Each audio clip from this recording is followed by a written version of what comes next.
Hey, hey, hey, metronome. Hey, hey, hey, hey, hey, a little bit more juice. Hey, hey, hey. I've always wanted to do music. So I said to myself I was going to do music at around 18, but since I was young, I'm like drumming on things and like I'm beatboxing and I'm always rapping and walking around with my CD player. But the thing with Enzo was he just like picked it up in like a second. By the time the year was like a year's cycle of him just working every day, he was better than like a bazillion people I knew at the time.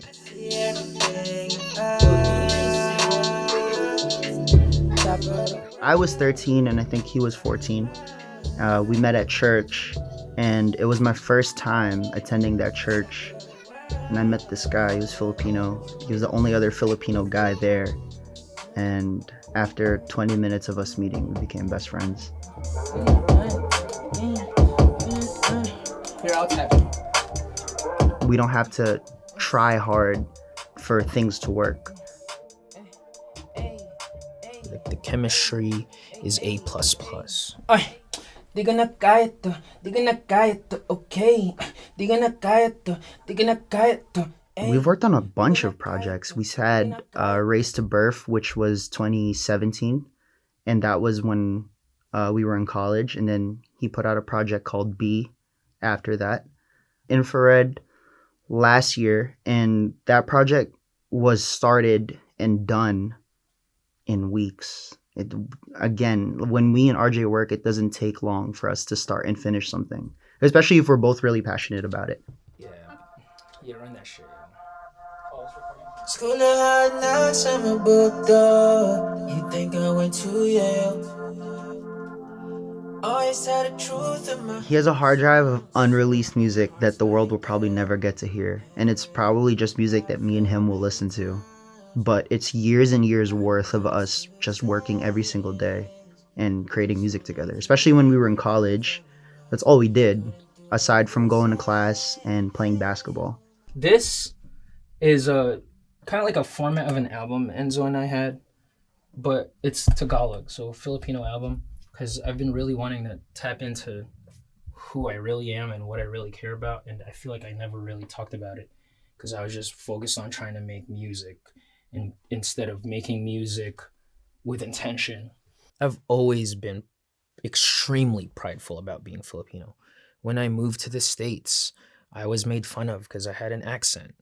And like people would say things like I was fresh off the boat. What drove me to make music even to this day, what drives me is I want to represent Filipinos well. And I'm still trying to find my footing in how I can do that. And I believe if I can execute music in my native tongue and in the world's most spoken language, English, then you can definitely do that. But do you have the talent? Do you have the skin? Do you have the grit? But do you also have the heart for that?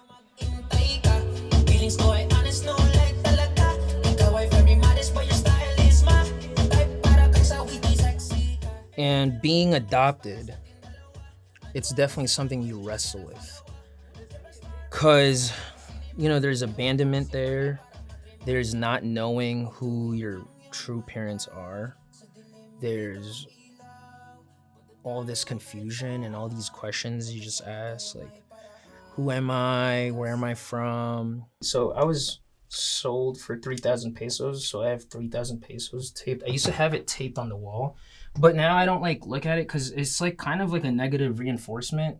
And then I was like, bro, I'm worth more than that. Like my value, I find that in God, like in who he made me to be. So I don't need to like look at this as a reminder. So you mix me being adopted with being Filipino in a country that's extremely diverse, cultural identity, and just identity in general was extremely hard to navigate through.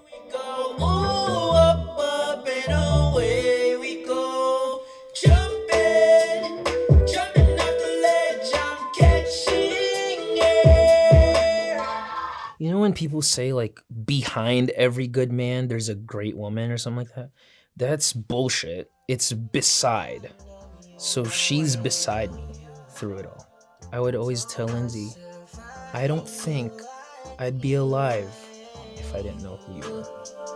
To myself, I love you, I love you, I love you. We met in college and there was just like no room for us even becoming friends because of like the vibe we were both on.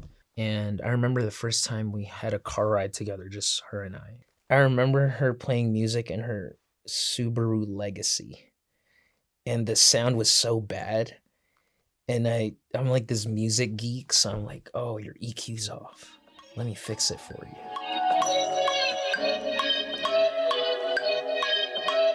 I've been creating music since I was 13, 14 years old.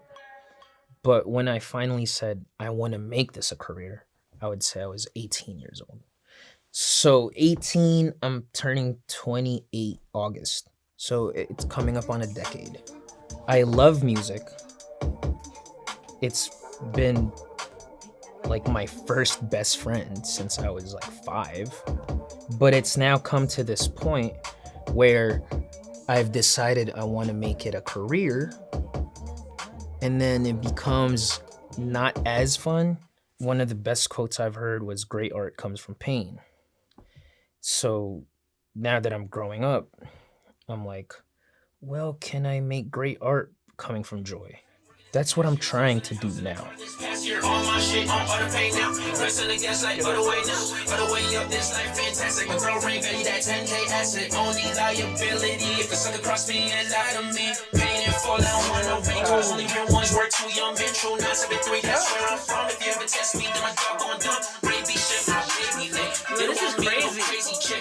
I haven't heard this. You just did this last night. This is one of those like things I'm like, read it to yourself every day and speak it to life. My aunt always used to tell me, speak things into existence. So it comes off a little narcissist, but it's just something I believe. And I know I'm doubting my career, but that's part of the journey, right?